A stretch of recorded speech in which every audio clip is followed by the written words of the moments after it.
Programang ito ay rated SPG. Striktong patnubay at gabay ng magulang ang kailangan. Maaaring may masiselang tema, lengguwahe, karahasan, sexual, horror o droga na hindi angkop sa mga bata.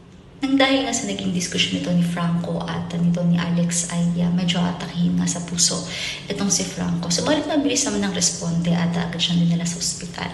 At doon ay pinuntahan agad siya ng kanyang anak na si Rose. At niyakap-yakap pa siya pero nagalit na etong si Portia. Sinabi na hindi nga ito welcome dahil alam nila na boyfriend nga nito ni Portia itong si Alex at ito ang may kagagawan kung bakit inatake sa puso ang kanyang ama.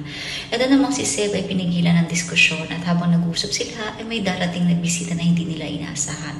So kumatok nga sa pintuan itong si Amira at may dala-dala pa ang bulakla. Ngunit palalayasin nga siya nito ni Portia dahil hindi nga daw ito welcome. At maging si Franco ay galit na makita si Amira dahil sinabi nga nito na siya ang isa sa may pakana ng mga nagaganap sa kanilang pamilya. So pakatunghayan natin kung kailan nga ba matatapos ang paghiganti ni Amira. Yan ang dapat nating abangan dito nga lang sa Makiling.